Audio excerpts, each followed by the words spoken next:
अस्सलाम वालेकुम जी। आज की जो कहानी है काफ़ी सबक आमोज़ है। बहुत अरसा पहले मैंने सुनी थी और आज मैंने सोचा कि आप लोगों से भी शेयर की जाए।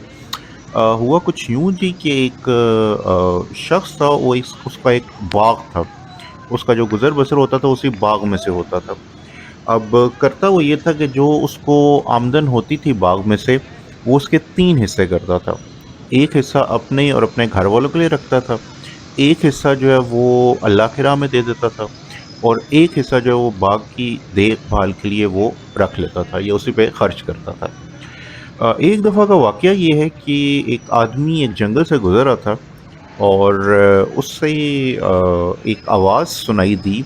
आवाज़ कुछ ऐसी थी कि कोई जैसे बादलों को हुक्म दे रहा है या बादलों से कह रहा है कि फ़लाँ शख़्स का जो बाग है वो खुश्क होने वाला है, तो वहाँ पे जाके इतना बरसो कि वो जो नहर है उसका पानी उस बाग तक पहुँच जाए। अब वो जो आदमी था वो सुन के बड़ा हैरान हुआ कि ये क्या माजरा है, और वो जो बाग है वो किस बुजुर्ग हस्ती का या क्या बहुत ही कोई पहुंची हुई हस्ती है जिनका वो बाग होगा कि बादलों को हुक्म दिया जा रहा है कि उसके बाग को सैराब किया जाए। खैर, जिस नहर का उसको जिक्र किया जा रहा था वो उस नहर को के साथ साथ आता हुआ चलता हुआ उस बाग तक पहुंच गया। और जैसे ही वो बाग तक पहुंचा तो उसने मालिक से मुलाकात की और उससे पूछा कि मतलब आप कोई पहुंची हुई हस्ती हैं या आप कोई पीर वगैरह हैं या आप कोई वली हैं।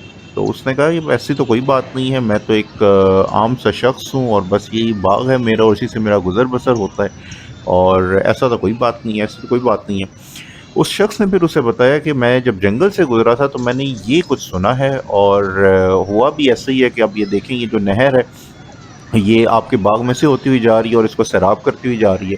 हालाँकि पहले तो जो है वो खुश्क साली का दौर जो है वो गुज़र रहा था। तो उस शख्स ने बड़ी एक काम की बात की, उसने ये कहा कि बस मुझे अल्लाह पे यकीन है और मैं अपने बाग का जो 1/3 हिस्सा यानी कि तीसरा हिस्सा जो है वो हमेशा अल्लाह के रास्ते में देता हूँ, और ये उसी का ही फिर समर है।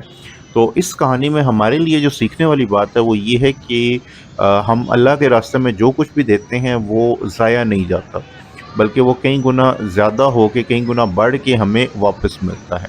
अल्लाह ताला जो उसके रास्ते में ख़र्च करने वाले हैं उनको कई गुना ज़्यादा से नवाज़ता है। लेकिन अल्लाह के रास्ते में ख़र्च करने से पहले थोड़ी-सी तहक़ीक़ करना ये भी हमारा फ़र्ज़ है। अब हमें जिस तरह माँगने वाले बहुत ज़्यादा नज़र आते हैं और इनको हम देते हैं तो ये फिर और ज़्यादा हो जाते हैं। तो फिर जो सफ़ेद पोश हैं या जिनका हक़ बनता है, उनका हक़ फिर रह जाता है। तो ये हमारा फ़र्ज़ है कि हम अल्लाह के रास्ते में ख़र्च करें और साथ हमारा ये भी फ़र्ज़ है कि मुस्तहिक तक पहुँचाएँ। तो इसके लिए भी हमें कोशिश करनी चाहिए। शुक्रिया।